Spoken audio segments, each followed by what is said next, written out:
पुढच्या काळात कधी सरकारकडून जर आता हल्ला विद्यार्थ्यांवरती करण्याचा प्रयोग जर सरकारनं केला, यांचा महाराष्ट्रासह राज्यात फिरणं पूर्ण बंद होणार आणि यांचा माज उतरवल्याशिवाय आम्ही शांत बसणार नाही. जंतर मंतरवर नीट पेपर फुटीच्या मुद्द्यात कॉक्रोच जनता पार्टीकडून आंदोलन केले जात आहे. काल शरद पवार, उद्धव ठाकरे यांनी आंदोलकांची भेट घेतली, तर आज थेट पंतप्रधान नरेंद्र मोदी यांच्या भेटीला शरद पवार पोहोचले. यावेळी सुप्रिया सुळे देखील उपस्थित होत्या. नरेंद्र मोदी यांनी शरद पवार यांचे स्वागत केले. मराठा समाजाचे नेते आंदोलक मनोज जरांगे पाटील दिल्ली दौऱ्यावर आहेत. यावेळी त्यांनी अभिजित दीपके यांची भेट घेतली. तसेच सरकारला मोठा इशारा मनोज जरांगे पाटील यांनी दिलाय. पाहूयात या व्हिडिओच्या माध्यमातून. जहाँ जहाँ जरूरत पड़ेगी सर वहाँ खुद आगे आएंगे. आपल्या देशातल्या विद्यार्थ्यांना न्याय मिळावा म्हणून हे सरकार म्हणजे ज्या भाजपचं सरकार प्रत्येक वेळेस गोरगरीब लोकांच्या लेकरावरती जाणून बुजून अन्याय करतंय. जर यापुढच्या काळात कधी सरकारकडून जर आता हल्ला विद्यार्थ्यांवरती करण्याचा प्रयोग जर सरकारनं केला, यांचा महाराष्ट्रासह राज्यात फिरणं पूर्ण बंद होणार आणि यांचा माज उतरवल्याशिवाय आम्ही शांत बसणार नाही.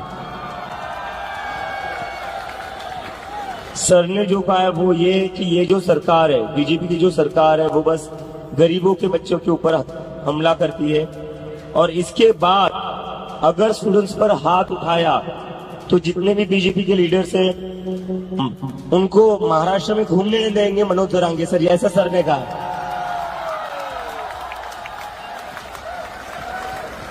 अरे सगळं मेळच पांगायला. मी मराठीत बोलायलो ते हिंदीत सांगायले. मला हिंदी येत नाही, तोच प्रॉब्लेम आहे. अरे मग हिंदी जर बोललो ना, तुमचं आहे ते ध्यानातून हिंदी जायची तुमच्या बी. नको व्हायला मला खरंच नाही वाटत. नाही, मी फक्त शेवटचा वाक्यात सांगतो. असंच आंतरवालीला सुद्धा गोरगरिबांच्या लेकरासाठी आंदोलन होतं. त्या ठिकाणी सुद्धा माय मावल्यांना, मुलींना, वृद्ध माणसांवरती सुद्धा प्राणघातक हल्ला केला होता.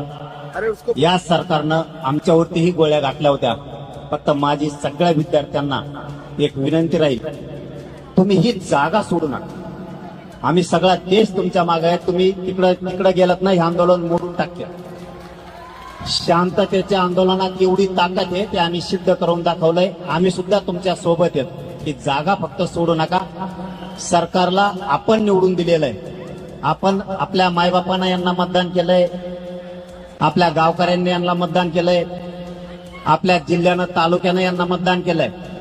परंतु हेच आज आपल्या विद्यार्थ्यांवरती, लेकरा बाळावरती उलटले. यांना उलट करायची ताकद या विद्यार्थ्यात आणि या राज्यातल्या गोरगरीब जनतेत आहे, हे यांच्या लक्षात नाहीये.